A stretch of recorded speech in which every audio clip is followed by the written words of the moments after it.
नमस्कार दोस्तों, आपके अपने यूट्यूब चैनल हिंदी एस्पिरेंट में आपका स्वागत है। कल हमने बेसिक इंट्रोडक्शन इतिहास का डिस्कस किया था। आज ही उसका सेकंड पार्ट है। इसके बाद एक और नॉर्मली आपकी 15 से 20 मिनट की क्लास होगी। उसके बाद आपका बेसिक इंट्रोडक्शन का क्लास इतिहास में ख़त्म हो जाएगा। उसके उपरांत हम टॉपिक वाइज इतिहास को डिस्कस करेंगे। तो कल को एक बार रिवीजन कर लेते हैं। कल हमने जो जो पढ़ा था, तो सबसे पहले हमने पढ़ा था इतिहास। ठीक, इतिहास क्या है, इतिहास के अर्थ क्या है, हिंदी और अंग्रेजी दोनों में हमने देखा था। तीसरा हमने देखा था इतिहास के पिता और इतिहास से संबंधित जो कुछ महत्वपूर्ण तथ्य थे। और फिर उसके बाद हमने देखा भारत में इतिहास लेखन और ब्रिटिश इतिहास लेखन के दृष्टिकोण जो प्राच्यवादी और उपयोगितावादी थे। आज हम अपने इस क्लास में जो बेसिक इंट्रोडक्शन की इतिहास की क्लास है उसमें ईसा पूर्व और ईस्वी को देखेंगे। भारत में जो सन की गणना की जाती है या विश्व में सन की जो गणना की जाती है, तो भारत में जो सन की गणना की जाती है वो ईसा पूर्व और ईस्वी इन दो चीज़ों में की जाती है। और विश्व में भी सन की जो गणना की जाती है तो ईसा पूर्व, चूँकि ये हिंदी शब्द है, और बीसी और बीसी ईसा पूर्व की जगह पे विश्व में एडी और सीई इन शब्दों का प्रयोग किया जाता है। ये तीनों शब्द जो आपको यहाँ पे दिख रहे हैं, ईसा पूर्व, बीसी और बीसीई, और इधर इन तीनों शब्दों का मतलब क्या होता है, सेम एक ही अर्थ होता है। मतलब ईसा पूर्व मतलब ईसा के जन्म से पूर्व का वर्ष, और ईस्वी एडी और सीई तीनों का मतलब क्या होता है, ईस्वी। ठीक है, जैसे वर्तमान में जो सन की गणना की जाती है वो ईस्वी में की जाती है। अब देखते हैं सबसे पहले जो फोकस रहेगा हमारा ईसा पूर्व और बीसी पे। अभी बीसी पे हम नहीं जाते हैं, तो हम जो अपनी गणना में अभी काउंट करेंगे ईसा पूर्व और बीसी को काउंट करेंगे, और इधर ईस्वी और एडी को काउंट करेंगे। देखिए ये शब्द, ये जो गणना की विधि है हमारे यहाँ या विश्व में जो प्रचलित है, वो आई कहाँ से, उसकी उत्पत्ति क्या हुई, और ईस्वी या ईसा पूर्व का मतलब क्या होता है। वर्तमान में जो बीसी है ये वर्तमान में ज़्यादा प्रचलित है ईस्वी और एडी की तुलना में। तो ईस्वी या ईसा पूर्व को देखिएगा, तो देखिए इससे पहले जो ईसाई धर्म में जो ईसा मसीह थे उनके जन्म को आधार माना गया। ईसाइयों ने, चूँकि पूरे विश्व में पश्चिमी डोमिनेंस अर्थात पश्चिमी सभ्यता का डोमिनेंस रहा है, तो उन्हीं के द्वारा ये ईस्वी या ईसा पूर्व या बीसी और एडी की गणना जो थी वो प्रारंभ की गई। तो यीशु के जन्म के समय को क्या कहा गया, ईस्वी कहा गया। ठीक है, अर्थात जिस समय यीशु का जन्म हुआ उसको माना गया कि 0 ईस्वी। ठीक है, और उसके बीते जितने वर्ष थे ईसा के जन्म से पहले जो बीते वर्ष थे उनको कहा गया ईसा पूर्व। ठीक, ईसा पूर्व अर्थात ईसा के जन्म से पूर्व की घटनाएं, और यीशु के जन्म के जो बाद की घटनाएं थी अर्थात उनकी मृत्यु मतलब जन्म के बाद जो घटनाएं घटी उनको कहा गया ईस्वी। इसी ईस्वी ईसा पूर्व को ही जो जन्म से पूर्व की घटना है बीसी कहा जाता है। बीसी का मतलब होता है बिफोर क्राइस्ट, अर्थात क्राइस्ट मतलब यीशु के जन्म से पूर्व की घटना, उसे क्या कहा गया, ईसा पूर्व। और जबकि यीशु के जन्म की बाद की घटना को क्या कहा गया, ईस्वी या एडी कहा गया, अर्थात एनो डोमिनी। एडी का मतलब क्या होता है, एनो डोमिनी, अर्थात इसका इंग्लिश में अर्थ होता है हमारे ईश्वर का वर्ष। ठीक है, तो यहाँ आप समझिएगा कि सबसे जो बेसिक समझने वाली बात है, चूँकि ये टाइम गणना में ईसा पूर्व और ईस्वी में थोड़ा कन्फ्यूज़न होता है, तो इसको थोड़ा ध्यान रखिएगा जो पहली बार पढ़ते हैं इतिहास, और जिनकी हालांकि समझ डेवलप होगी तो उनके लिए बहुत ज़्यादा इम्पोर्टेंट नहीं है जो जानते हैं।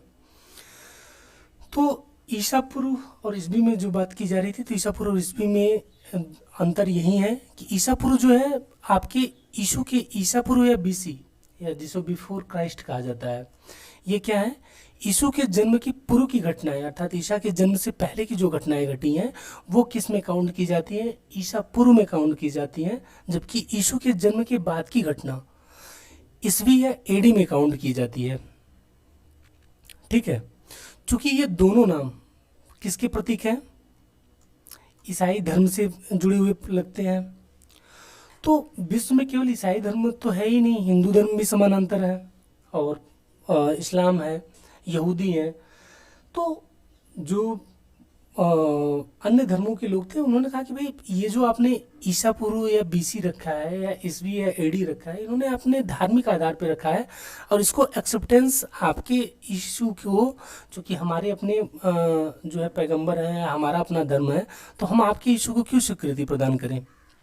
ठीक है, तो उसके लिए ये फिर बाद में जो कंसेंसस बना वो किस बात को लेकर बना, सीई को लेकर और बीसीई को लेकर।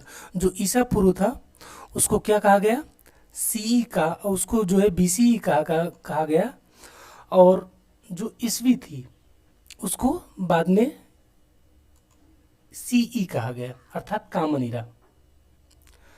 ईसवी को क्या कहा गया, कॉमन ईरा, और बीसीई को कहा गया before common Ira.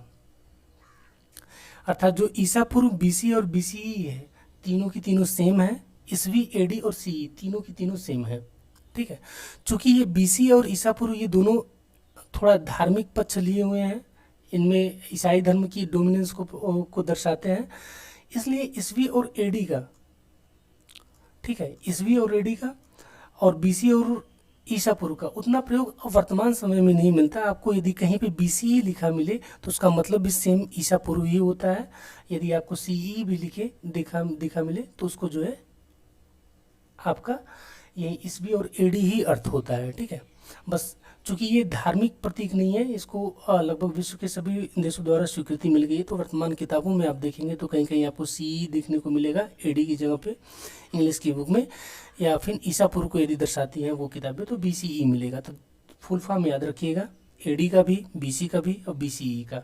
Before common Ira है बीसीई का, और सीई का क्या है, कॉमन ईरा। आगे चलते हैं, अब अच्छे तरीके से ईसवी और ईसा पूर्व को हम समझते हैं। ठीक है, देखिए, तो सबसे पहले है कि यीशु के जन्म, जिस समय ईसा मसीह का जन्म हुआ, उनके जन्म को क्या काउंट किया गया, उनके जन्म को कहा गया कि जिस समय उनका जन्म हुआ उनको 0 ईस्वी माना गया। ठीक है, उनके जन्म के बाद की घटनाएं, उनके जन्म के बाद की घटनाएं क्या कहलाई, ईस्वी कहलाई, और उनके जन्म के पहले की घटनाएं क्या कहलाई, ईसा पूर्व, जिसे वर्तमान में हम बीसीई, ठीक, या बीसी कहते हैं। और जिससे इस जो ईस्वी है उसको हम किस अन्य दो नामों से क्या जानते हैं, एडी और सीई। एडी माने एनो डोमिनी, अर्थात हमारे जीवन, हमारे ईश्वर का वर्ष, और सीई का मतलब होता है कॉमन ईरा।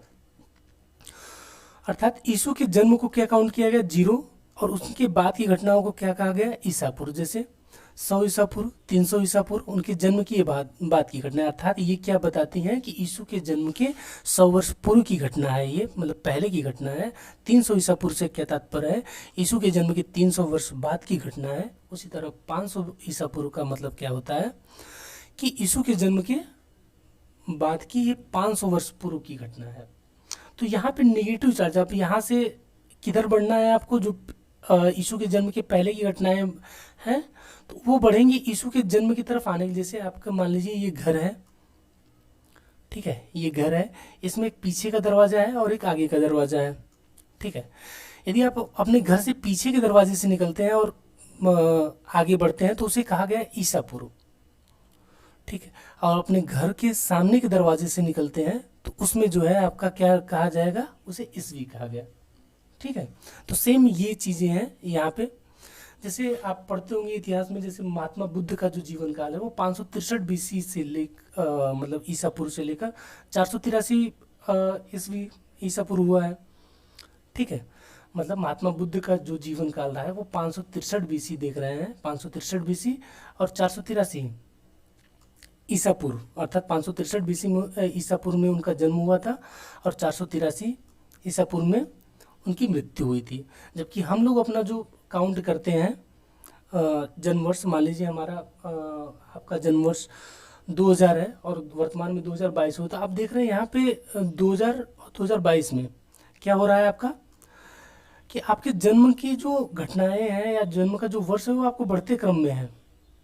ठीक है, और जबकि यहाँ पे आप देख रहे हैं 563 बीसी और 483 ईसा पूर्व में, ये क्या है, ईसा पूर्व में ये क्या है, आपके घटते हुए क्रम में है।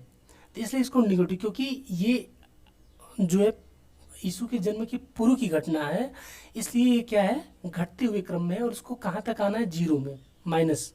अर्थात यहाँ से जब हम ईसा पूर्व की घटनाएं पढ़ते हैं तो वो क्या होंगी, माइनस के क्रम में आएंगी। और कहाँ तक आएंगी, 0 तक यदि पहुंच जाती हैं, उसके बाद से जो है आपका ईस्वी अर्थात बढ़ते हुए क्रम में ये घटनाएं आपको दिखेंगी।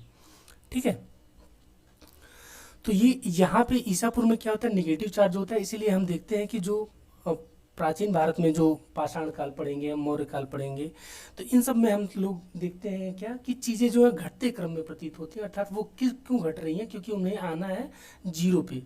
0 पे जैसे ही ईसा के जन्म के समय पे आई वो घटनाएं, तो वो घटनाएं उसके बाद से काउंट होने लगती हैं ईस्वी में।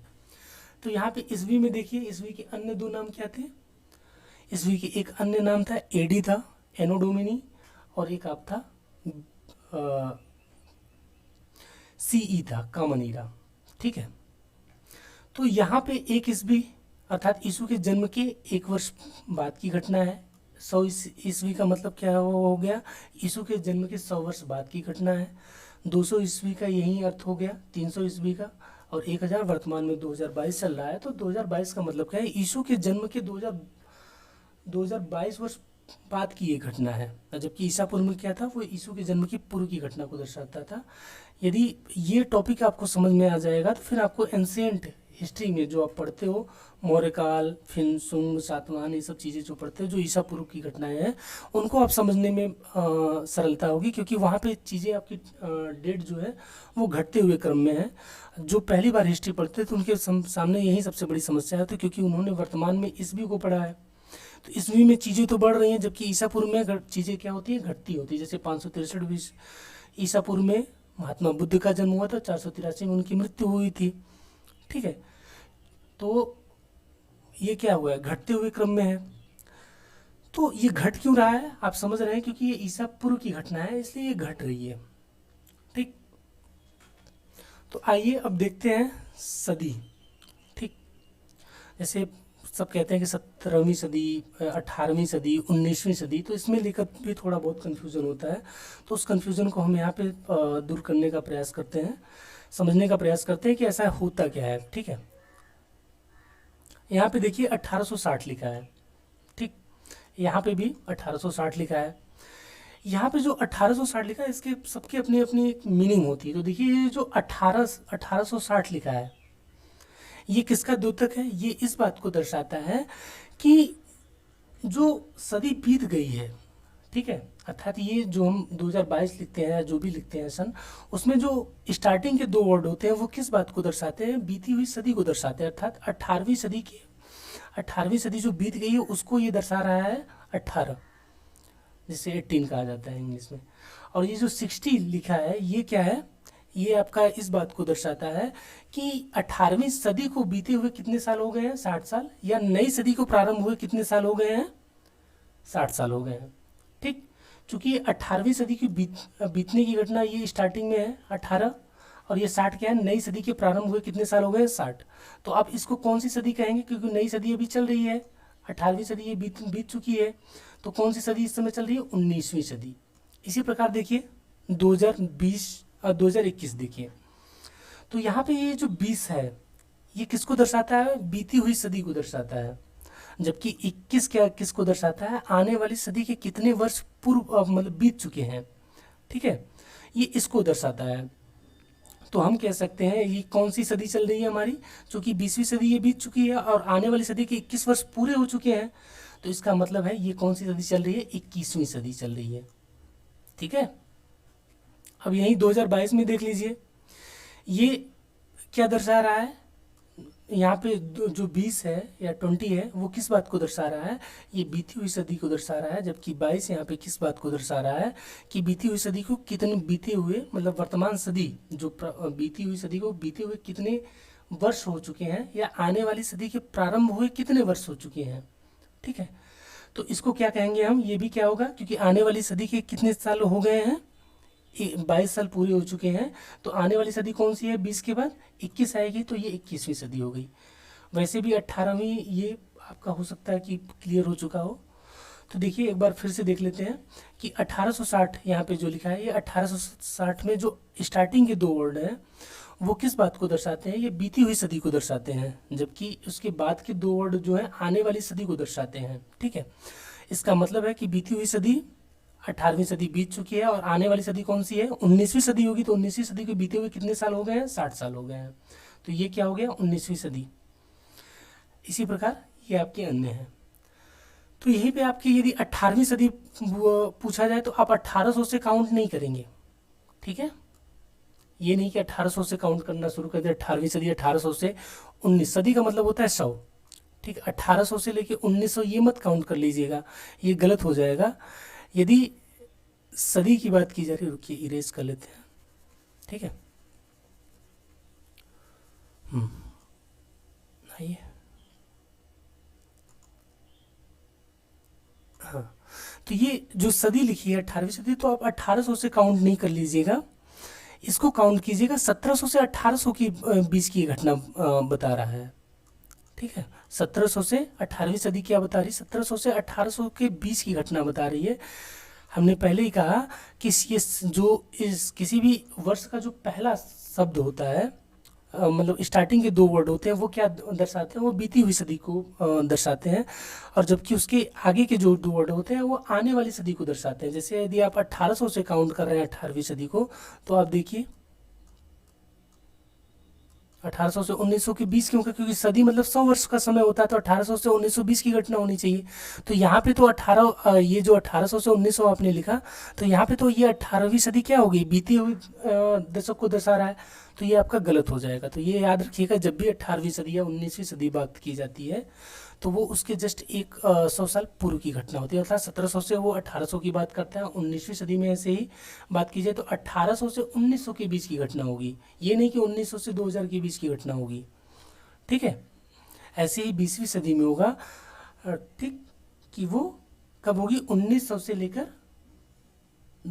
2000 के बीच की जो घटना होगी वो आपकी किस बात को दर्शाएगी? 20वीं सदी का। और वहीं से ही आपकी 21वीं सदी जो वर्तमान समय में चल रही है वो कब को दर्शाएगी? तो 2000 से लेकर 2100 तक। ठीक है, जो घटना होगी वो आपकी 21वीं सदी के अंतर्गत काउंट की जाएगी। आई होप आपको ये चीज़ें समझ में आई होंगी। अब आगे चलते हैं। अब आते हैं, ये आपका काफ़ी इंटरेस्टिंग टॉपिक है कि भारत का नामकरण। काफ़ी इसको लेकर मतभेद है, चूँकि दो भागों में हम बांट के इसके अध्ययन को देखेंगे। एक तो देशी नाम देखेंगे हम, कि भारत में जो था भारत के कौन कौन से नाम प्रचलित थे, और एक विदेशी नाम, अर्थात विदेशियों द्वारा भारत को कौन कौन से नाम दिए गए। सबसे पहले बात की जाती है ईरानियों की। चूँकि आप देख रहे हैं ये भारत का मैप है, ये पाकिस्तान है, ये ईरान है, ये ईरान, ये पाकिस्तान है वर्तमान में। चूँकि उस समय पाकिस्तान भी भारत का ही अंग था प्राचीन समय में। तो देखिए, तो ईरानियों ने भारत को क्या कहा? हिंदुस्तान कहा। ठीक, ईरानियों ने सर्वप्रथम भारत को क्या कहा? हिंदुस्तान कहा। ये हिंदुस्तान शब्द उन्होंने क्यों कहा? सबसे पहले बात इसकी की जाए तो ईरान में जो है, देखिए ये जो सिंधु नदी है आपकी कहाँ से? ये तिब्बत के पठार से निकलती है और लद्दाख और जास्कर श्रेणी के मध्य से होते हुए, जब हम ज्योग्राफी पढ़ेंगे तो हम देखेंगे लद्दाख और जास्कर श्रेणी के मध्य से होते हुए पाकिस्तान में पहुँचती है और कराची के पास जाके फिर अरब सागर में, ये अरब सागर है पूरा का पूरा क्षेत्र, तो अरब सागर में जाके अपना जल जो है गिरा देती है। ठीक है, तो ईरानियों में जो था जो उनकी वर्णमाला है वहाँ पे स को ह कहा जाता है, वहाँ पे स उच्चारण नहीं किया जाता है। तो उन्होंने जो था सिंधु को हिंदू शब्द के साथ जोड़ा, क्योंकि वहाँ पे स का उच्चारण था नहीं। स को वो क्या कहते थे? ह कहते थे। ठीक है, वो स को ह कहते थे। तो समस्या इस बात की थी कि वो जो था सिंधु नदी को किस बात क्या कहते थे? हिंदू कहते थे। हाँ, और ध भी वहाँ पे द के ही उच्चारण में बोला जाता था। तो हिंदू सिंधु नदी को वो कहते थे।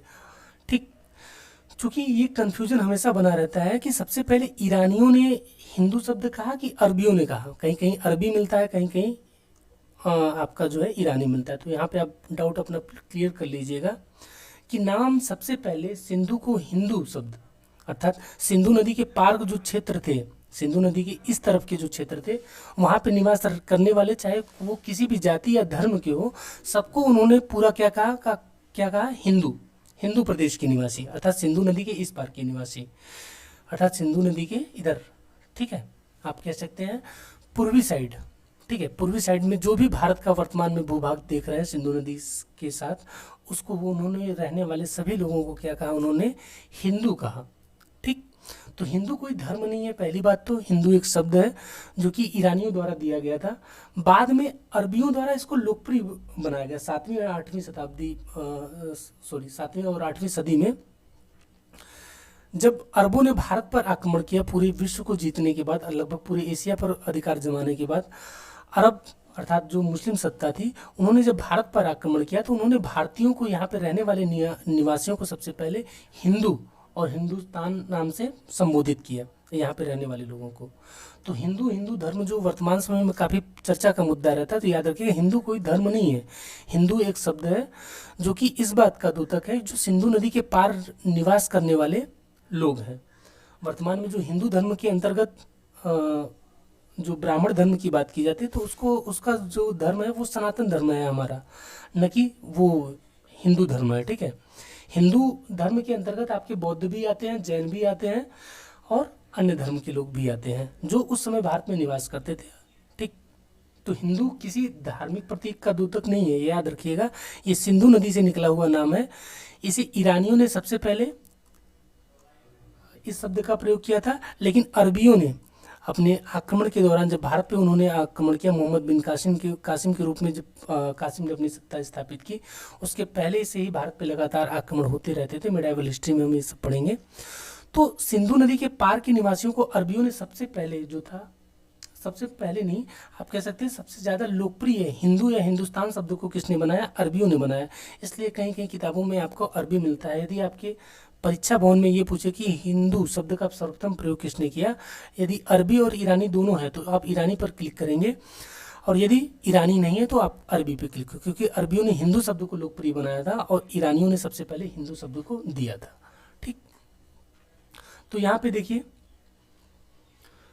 तो ईरानियों ने क्या कहा? सबसे पहले भारत को क्या कहा था? हिंदुस्तान शब्द कहा, या हिंदू शब्द का प्रयोग किया। और वो हिंदू शब्द की व्युत्पत्ति कहाँ हुई है?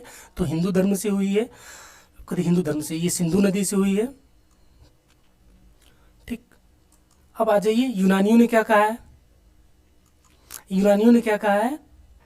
भारत के लिए इंडस मतलब इंडिया शब्द का प्रयोग किया है।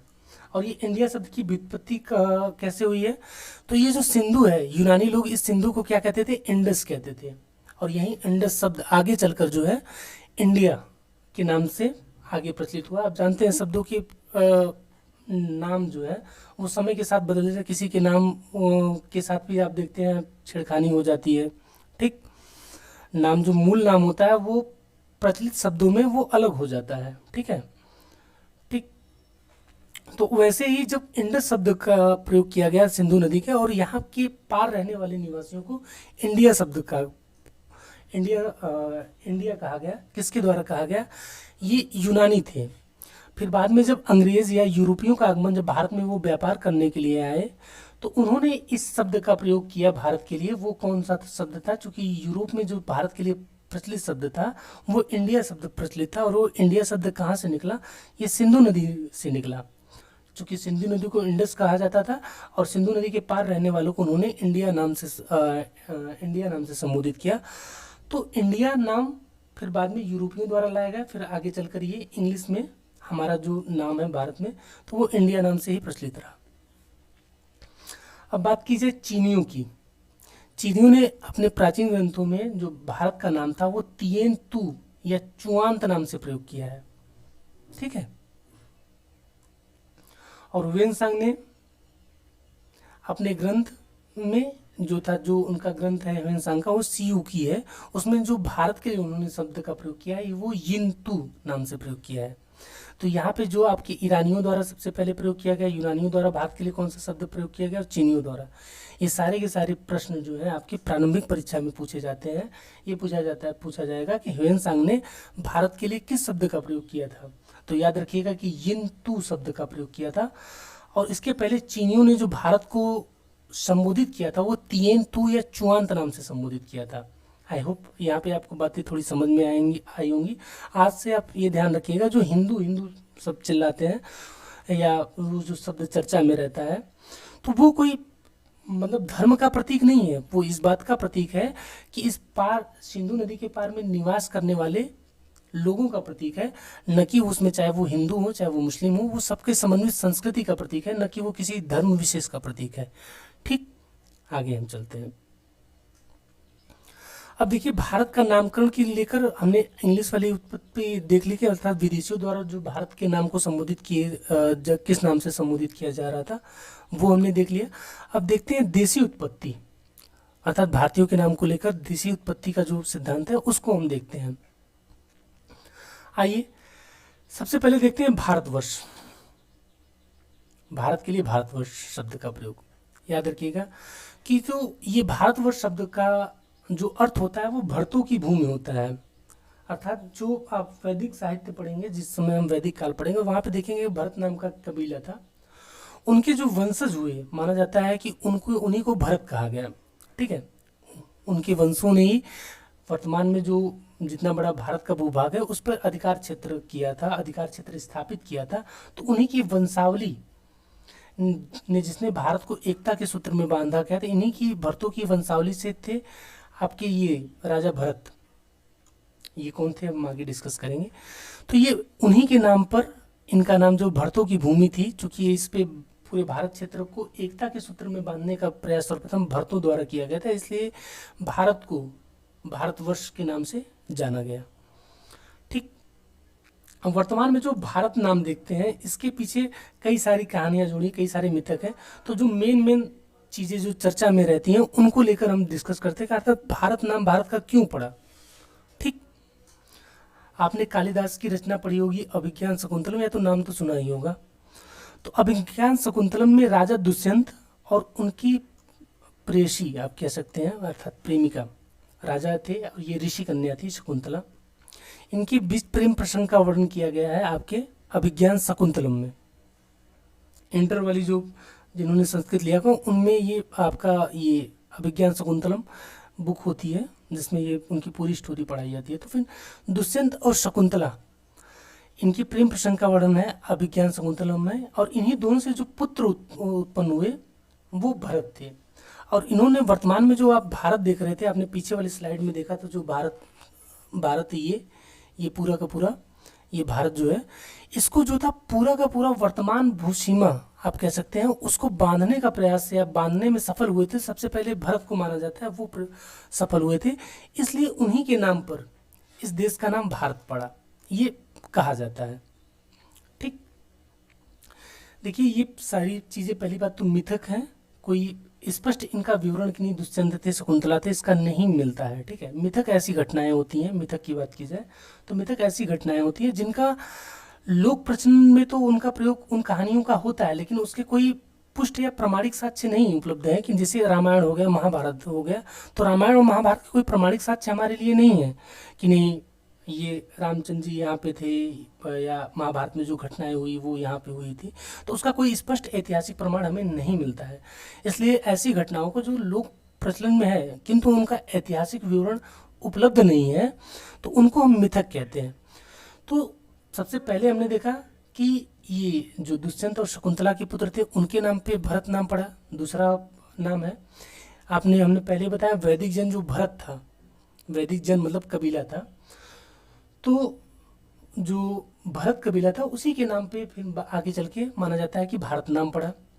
तीसरा एक मिथक क्या है इसमें जुड़ा हुआ भारत के नाम को लेकर, कि जो पहले जैन तीर्थंकर ऋषभ देव थे उनके दो पुत्र ज़्यादा फेमस हैं, एक भरत, ठीक, और एक जो है आपके बाहुबली, जो आपने कर्नाटक में महामस्ताभिषेक होता है श्रावण बेलगोला में, जो आपका एक लंबी जैन आदम का प्रतिमा है काफ़ी लंबी, तो उस पर आप महामस्ताभिषेक आप देखेंगे कि बाहुबली का होता है। तो ये दो पुत्र थे ऋषभ देव के, एक भरत थे और एक बाहुबली। तो ये भरत के नाम पर ही जो है माना जाता है कि भारत का नाम जो था वर्तमान में भारत पड़ा। ठीक, तो आपने तीन देखा, राजा दुष्यंत और शकुंतला के पुत्र भरत के नाम पर, और इन्हीं ये जो दुष्यंत और शकुंतला के पुत्र भरत हैं, इन्हीं से आप आगे चल के जो महाभारत में पढ़ते हैं कौरव और पांडव, इन्हीं के वंशावली से थे। ठीक है, तो वैदिक जन्म या कबीला जो था वो भरत था, उसके नाम पर माना जाता है कि वर्तमान में भारत नाम पड़ा भारत का। ठीक। और पहले जैन तीर्थंकर जो ऋषभदेव थे उनके पुत्र भरत के नाम पर माना जाता है कि भारत वर्तमान में भारत देश का नाम भारत पड़ा। और देखिए मनुस्मृति में जो भारत शब्द के लिए शब्द का प्रयोग किया गया वो देव निर्मित शब्द का प्रयोग किया गया है। ठीक है। जबकि प्राचीन साहित्य या पुराणों में जो भारत के लिए जो शब्द का प्रयोग किया गया है वो किस शब्द का प्रयोग किया गया है? जम्बूद्वीप। याद रखिएगा ये सब की सारी चीज़ें आपकी प्रीलिमिनरी एग्जाम या प्रारंभिक परीक्षा जो आप कहते हैं उसमें सबसे ज़्यादा इम्पोर्टेंट होती है। तो आप नाम याद रखिएगा कि वो खासकर विदेशी उत्पत्ति वाला नाम तो ज़्यादा फेमस रहता है, क्योंकि इसमें काफ़ी विवादास्पद है तो भरत नाम को लेकर बहुत ज़्यादा नहीं पूछा जाता। लेकिन आप ये देव निर्मित देश याद रखिएगा, पूछा जाएगा कि देव निर्मित देश को किसने कहा था, मतलब किसने कहा? तो ये मनुस्मृति में कहा गया था, जो शुंग काल की रचना है इसमें कहा गया था। और जम्बूद्वीप नाम भारत का प्राचीन नाम निम्न में से कौन नहीं है करके दे दे या है करके दे दे, तो याद रखिएगा जम्बूद्वीप नाम भारत का प्राचीन समय में प्राचीन साहित्य और पुराणों में जो है ये नाम मिलता है। अब भागवत पुराण में ये ध्यान रखिएगा, भागवत पुराण में अजनाभ वर्ष मिलता है। ठीक है। तो एक बार फिर से रिवीजन कर लीजिए, भारतवर्ष नाम कहाँ पे पड़ा? भारतवर्ष नाम की बात की जाए तो भरतों की भूमि के नाम पे भारत का नाम भारतवर्ष पड़ा। भारत नाम को लेकर 3 मिथक हैं और उससे ज़्यादा भी मिथक हैं। तो 3 मेन मिथकों को हमने नाम पे आधार बनाया है। एक दुष्यंत और शकुंतला के पुत्र भरत के नाम पे, वैदिक जो कबीला था भरत उसके नाम पर, और तीसरा है जैन तीर्थंकर ऋषभदेव के पुत्र, जो पहले जैन तीर्थंकर उनके पुत्र भरत के नाम पर। जबकि आपने देखा कि मनुस्मृति में भारत के लिए शब्द का जो प्रयोग किया गया वो देव निर्मित देश कहा गया है, अर्थात देवताओं द्वारा निर्मित देश। जबकि प्राचीन साहित्य और पुराणों में भारत के लिए जो शब्द का प्रयोग किया गया है वो जम्बूद्वीप शब्द का प्रयोग किया गया है, और भागवत पुराण में इसको अजनाभ वर्ष कहा गया है। ठीक। आई होप यहाँ तक आपको चीज़ें थोड़ी समझ में आई होंगी। देखिए भारतवर्ष का प्रथम अभिलेखी साक्ष्य, अर्थात ऐसा अभिलेख जिसमें सबसे पहले भारतवर्ष शब्द का प्रयोग मिलता है, तो याद रखिएगा कि खारवेल, कलिंग नरेश खारवेल का जो हाथी गुम्फा अभिलेख है, हाथी गुम्फा, ये उड़ीसा में है वर्तमान में। ठीक है। उड़ीसा जिले में स्थित है हाथी गुम्फा अभिलेख। यहाँ पे सर्वप्रथम जो है आपका किसका साक्ष्य मिलता है? हाथी गुम्फा अभिलेख में भारतवर्ष नाम का उल्लेख मिलता है। ठीक। तो आज हमने ईसा पूर्व और भारत नाम की व्युत्पत्ति या भारत के नाम को लेकर जो विदेशी मत और देशी मत थे उनको हमने देखा। अब आगे जो हमारा मेन टॉपिक होगा वो सभ्यता और संस्कृति। ठीक। देखिए प्राचीन संदर्भ में सभ्यता और संस्कृति, ये आपको बहुत सारे टर्म आपकी मेनली ये मेंस एग्जाम में और आपके पढ़ाई के दौरान भी ये काफ़ी कंफ्यूजिंग वर्ड है। हालांकि सभ्यता और संस्कृति की कोई एग्जैक्ट परिभाषा नहीं दी जा सकती, और किताबों में आप पढ़ेंगे तो बहुत सारा उलझन है उसमें। ठीक है। एग्जैक्ट परिभाषा नहीं है, इस कारण इसको जो है मेनली डिफाइन भी नहीं किया जा सकता, लेकिन कुछ ऐसे आधार हैं जिनको लेकर हम सभ्यता और संस्कृति की एक बेसिक समझ को डेवलप कर सकते हैं। तो सबसे पहले बात की जाए सभ्यता और संस्कृति को, तो हम वो क्रिटिकल मीनिंग पे नहीं जाते हैं कि सभ्यता क्या होती है, संस्कृति क्या होती है, या थियोरेटिकल पार्ट पे नहीं जाते हैं। हम ऐसे शब्दों का प्रयोग करेंगे ताकि आपको आसानी से सभ्यता और संस्कृति समझ में आ जाए। तो सबसे पहले आप एक एग्जाम्पल के थ्रू समझते हैं कि जैसे आपको, ठीक है, जैसे आपका जो शरीर है, जो आपका शरीर का बाह्य पक्ष होता है, आपके हाथ पैर आँख और अन्य चीज़ें जो है आपके शरीर की, वो किसका प्रतीक है? वो प्रतीक है आपकी सभ्यता का। ठीक। जबकि संस्कृति क्या होती है? आपका आंतरिक तत्व, जो आपकी आत्मा है, अंतरात्मा है, जो आपके विचार है, वो किसके प्रतीक है? वो संस्कृति के प्रतीक है। ठीक। आप एक और एग्जाम्पल के थ्रू समझने का प्रयास करिएगा। जैसे मान लीजिए एक गुलाब का फूल है, तो गुलाब के फूल की जो पंखुड़ियाँ, आप जो उसकी सुंदरता देख रहे हैं, जो पंखुड़ियाँ देख रहे हैं, ये सब क्या है? जो उसका बाह्य रूप आप देख रहे हैं, किसी भी चीज़ का जो आप बाह्य रूप देखते हैं, वो क्या किसका प्रतीक है? वो होता है सभ्यता का प्रतीक। जबकि उसकी महक, सुगंध, ये जो जो होती है चीज़ें, वो उसकी संस्कृति को दर्शाती हैं। तो किसी भी मानव समाज, देश का जो विचार होता है, ठीक है। जो उसके थीम होते हैं वो होते हैं उसकी संस्कृति को दर्शाते हैं, जबकि उसका बाह्य आवरण जो हमें दिखता है किसी भी देश में जाने पर उसका कल्चर हमें जो दिखता है उसे क्या कहते हैं, हम सभ्यता कहते हैं। जबकि उनके विचार या थाट जो होते हैं वो किसको दर्शाते हैं, उनकी संस्कृति को दर्शाते हैं।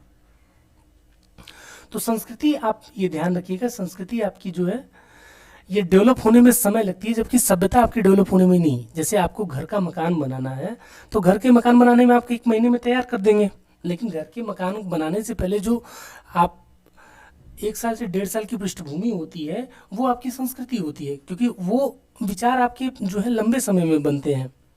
ठीक है। कैसे? जैसे कि आपको भाई सीमेंट लेना है, पैसे की व्यवस्था करनी है, ज़मीन खरीदनी है, तो इसके लिए विचार जो है आपका 1.5 साल, 2 साल, 3 साल, 4 साल पहले से चलता है। और वो जब विचार आपका, ये संस्कृति आपकी तैयार हो जाती है तो आप क्या करते हैं, सभ्यता के रूप में आपने सारे पैसे की व्यवस्था कर दी और 1 से 2 महीने में आपने मकान बना के तैयार की। तो सभ्यता बनने में ज़्यादा समय नहीं लगता, लेकिन संस्कृति अर्थात थाट, विचार या प्रोसेस, ये आने में थोड़े समय लगते हैं। ठीक है। आइए, शायद आप सभ्यता और संस्कृति को समझे होंगे।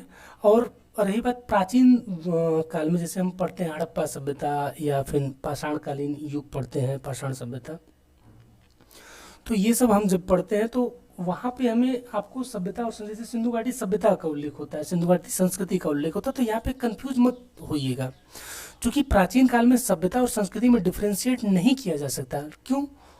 क्योंकि आप जानते हैं हड़प्पा काल में लिपि मिली है, ठीक है, लेकिन वो लिपि ऐसी है कि जो पढ़ी ही नहीं जा सकी है। सिंधु लिपि, जो सिंधु लिपि भारत की सबसे पहली लिपि की बात की जाए, लिपि मतलब होता है जो लिखावट होती है। जैसे आप, हम जो वर्तमान में हिंदी लिखते हैं, इंग्लिश लिखते हैं, जो हिंदी लिखते हैं, जो वर्तमान में ये हिंदी यहाँ पे लिखी गई, इसे देवनागरी लिपि कहते हैं। ठीक है। वैसे ही भारत की जो पहली लिपि थी वो सिंधु लिपि मानी जाती है, लेकिन चूंकि ये पठनी नहीं है, आप किसी व्यक्ति के विचारों को कैसे जानेंगे? अब पाषाण काल में जाकर या सिंधु घाटी सभ्यता में तो कोई टाइम ट्रेवल कर नहीं सकता, अभी तो पॉसिबल नहीं है। जिस समय पॉसिबल होगा तो उस समय देखा जाएगा।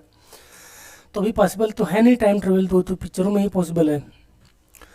तो आप वहाँ पे सिंधु घाटी सभ्यता के लोगों के विचारों को तो जान नहीं सकते, क्योंकि वहाँ उनकी लिपि पढ़ी नहीं जा सकी है। और पाषाण काल में तो लिपि या भाषा थी ये कहा ही नहीं जा सकता है, क्योंकि वहाँ पे तो बिल्कुल भी साक्ष्य नहीं मिलते हैं लिपि के, तो लिपि तो नहीं थी उस समय तक। तो मानव का जीवन जो प्रारंभ हुआ वो 3.5 लाख वर्ष पूर्व, अर्थात सबसे पहले मानव जो था पृथ्वी पे कब आया, 3.5 लाख वर्ष पूर्व। ठीक है।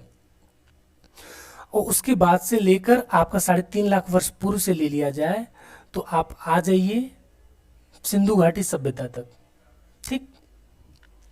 सिंधु घाटी सभ्यता तक आपका मतलब लगभग 1300 ईस्वी तक का काल, 1200 से मतलब 1300 ईस्वी का नियर अबाउट ले लीजिए।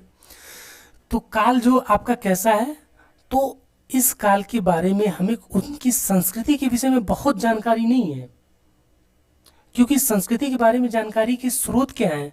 आप उनके भाव और विचारों को जाने।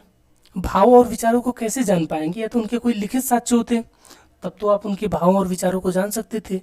क्योंकि उनके पास लिपि ही नहीं थी तो लिपि लिख नहीं पाए, तो उनके भाव और विचारों को नहीं जाना जा सका।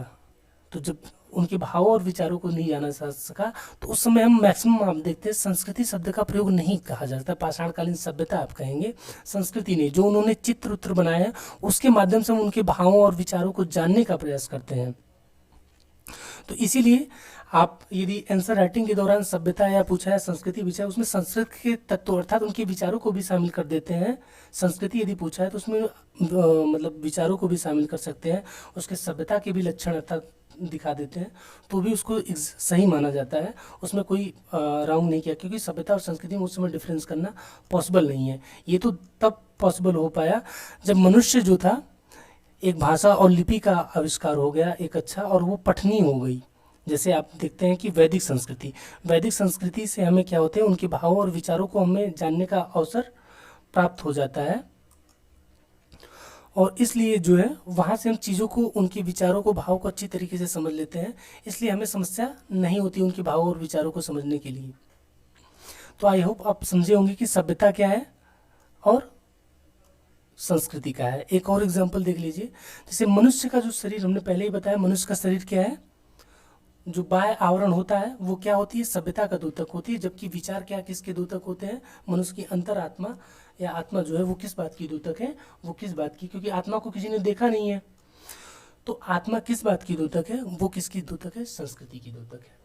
ठीक है, देखिए तो सभ्यता क्या है, सभ्यता एक बाह्य तत्व है, अर्थात आप अपने रूम में बैठे हैं तो आपको जो भी चीज़ें दिखाई दे रही है वो सभ्यता के अंतर्गत आती हैं, जैसे आपके कंप्यूटर होगा, लैपटॉप होगा, टेबल होगा, बुक होंगी, ये सब चीज़ें किस में आएंगी, आपकी सभ्यता है। ठीक है, आपका पहनावा ओढ़ावा, खान पान, रहन सहन, ये सब चीज़ें किस में आएंगी, सबकी सारी चीज़ें आपकी सभ्यता में आती हैं। जबकि संस्कृति क्या है, आपका आंतरिक तत्व है, आपके बात विचार ये आपको मतलब जो दिखते हैं वो आपके हैं संस्कृति के अंतर्गत आते हैं। ठीक, जैसे आप किसी के घर पे जाते हो और जिस समय आप किसी के घर पे जाते हो, जो आपका पहनावा ओढ़ावा ये सब जो चीज़ें होती हैं, आपका लहजा, आपका बैठने का लहजा, ये सब किसको दर्शाता है, वो आपकी सभ्यता को दर्शाता है। जिस समय आपने बातों को, आपके कहने का ढंग, आपने बोलने की बोलना और आपकी समझ चीज़ों को लेकर, ये किसको दर्शाती है, जो आपके विचार हैं, वो आपके विचार जो होते हैं वो संस्कृति को दर्शाते हैं। अर्थात कहने का मतलब इंटरव्यू बोर्ड में जब जाते हैं तो जब एंट्री मारते हैं तो सबसे पहले आपकी सभ्यता पे नज़र पड़ती है। जिस समय आपसे क्वेश्चन पूछे जाते हैं और आप आंसर देते हो वो आपकी संस्कृति को दर्शाते हैं। ठीक है, जो आपने डेवलप की है। तो चाहे वो व्यक्ति हो, व्यक्ति की अपनी अपनी अलग संस्कृति हो सकती है, देश की अपनी अलग संस्कृति हो सकती है। ठीक, तो पहले हमने देखा कि सभ्यता क्या है, एक बाह्य तत्व है, अर्थात जो बाहरी जो चीज़ें दिख रही हैं वो किसके अंतर्गत आती हैं, वो सभ्यता के अंतर्गत आती हैं। और संस्कृति के अंतर्गत क्या आती है, वो आंतरिक तत्व है, अर्थात ठीक जो आपके विचार हैं, आपके थॉट हैं, जो थियरी हैं, वो सब चीज़ें हैं आपके आंतरिक तत्व में आते हैं। ठीक, सभ्यता के अंतर्गत भाषा, रहन सहन, खान पान को हम शामिल करते हैं। आप कैसे रहते हैं, आपकी भाषा कैसी है, रहन सहन है, खान पान कैसा है, ये आपके किसके हैं, वो आपके किसके अंतर्गत आते हैं, सभ्यता के अंतर्गत आते हैं। जबकि आपके जीवन मूल्य और आपके जीवन के जो सिद्धांत होते हैं, ठीक है, जीवन के सिद्धांत नहीं, हमें सत्य बोलना चाहिए, हमें ऐसे बिहेव करना चाहिए, ऐसे नहीं करना चाहिए, ठीक है, ये सब जो है आपकी किसके दर्शाते हैं, आपकी संस्कृति को दर्शाते हैं। इसी प्रकार जो आर्थिक, राजनीतिक और सामाजिक जो सिद्धियों से तात्पर्य है कि आपने जो आर्थिक, राजनीतिक, सामाजिक जो आपने अचीवमेंट प्राप्त की हैं, वो आपके किसके अंतर्गत शामिल किया जाता है, वो आपका सभ्यता के अंतर्गत शामिल किया जाता है। जबकि आपकी जो आध्यात्मिक, ठीक, मानसिक और बौद्धिक सिद्धियाँ, ये किस बात को दर्शाती हैं, आपकी संस्कृति को दर्शाती हैं। तो सभ्यता क्या होता है, यहाँ पे देखिए, सभ्यता एक त्वरित प्रक्रिया, अर्थात जैसे हमने कहा ना, मकान बनाने में समय नहीं लगता, लेकिन मकान बनाने का जो विचार होता है वो कई सालों से चलता है, और फिर जब वो जो मूर्त रूप लेता है तब आपका जाके जो है मकान बनता है। मकान तो आपको 1.5 से 2 महीने में तैयार हो जाएगा, लेकिन उसके पीछे जो प्रोसेस है, थॉट प्रोसेस है, पैसे की व्यवस्था, ज़मीन की व्यवस्था, ठीक है, लोकेशन, फिर कितना खर्चा, ये सब चीज़ें जो काउंट की जाती हैं, उसके लिए जो प्रोसेस बनता है वो कई सालों का होता है। तो वो आपकी जो संस्कृति जो होती है वो काफ़ी दीर्घकालीन प्रक्रिया है। ठीक है, और सभ्यता एक मूर्त का मतलब क्या होता है, जो दिखाई देती हैं चीज़ें, वो मूर्त चीज़ें होती हैं। जैसे आपका घर हो गया, आपका मकान हो गया, आपके पेड़ हो गए, आपके भाई बहन हो गए, आपके मित्र हो गए, ये सब चीज़ें क्या है, मूर्त है। तो सभ्यता भी क्या होती है, दिखती है। जबकि संस्कृति आपके विचार है, आपके विचार तो दिखते नहीं है। तो संस्कृति क्या है, अमूर्त, अर्थात ऐसी चीज़ें जो कि दिखाई नहीं देती, उसे अमूर्त कहा जाता है। ठीक, तो एक बार सभ्यता और संस्कृति को समझ लीजिएगा। तो जो हमारी संस्कृति की बेहतर समझ जो डेवलप हुई तो वैदिक संस्कृति से मानी जाती है हमारी, इसलिए वैदिक संस्कृति का हम प्रयोग करते हैं अधिकतर। ठीक है, वैदिक सभ्यता नहीं, क्योंकि सभ्यता भी है उसके पीछे और संस्कृति पे, क्योंकि सांस्कृतिक पक्ष ज़्यादा मिले हैं वैदिक काल से, तो हम वहाँ पे संस्कृति शब्द का का प्रयोग ज़्यादा बेहतर माना जाता है। जबकि सिंधु घाटी में हम लोग सभ्यता का प्रयोग करते हैं, और उसके पहले का, सिंधु घाटी सभ्यता के पहले का जो इतिहास है, सब में हम जो सभ्यता शब्द का प्रयोग करते हैं, चूँकि उनके विचार, थॉट और प्रोसेस, चूँकि लिपि है, लिपि का उसके पहले, सिंधु से पहले लिपि का आविष्कार नहीं हुआ था, तो लिपि का जब तक आविष्कार नहीं होगा तब तक उनके थॉट और प्रोसेस को जानने का हमारे पास कोई माध्यम है नहीं, तो इसलिए वहाँ पे हम लोग सभ्यता का प्रयोग करते हैं। यदि आप एंसर राइटिंग में सभ्यता और संस्कृति को प्राचीन समय में एक ही करके लिखते हैं तो कोई दिक्कत नहीं है, लेकिन मॉडर्न मतलब संदर्भ में याद रखिएगा, आधुनिक संदर्भ में सभ्यता और संस्कृति को थोड़ा डिफ्रेंशिएट करके आंसर राइटिंग में लिखिएगा। संस्कृति आंतरिक तत्व है जबकि सभ्यता बाह्य तत्व है। ओके, धन्यवाद। आज की क्लास यहीं पे समाप्त करते हैं। फिर कल जो है हम एक नया टॉपिक होगा, कल के बाद आपका बेसिक इंट्रोडक्शन का क्लास जो है समाप्त हो जाएगा।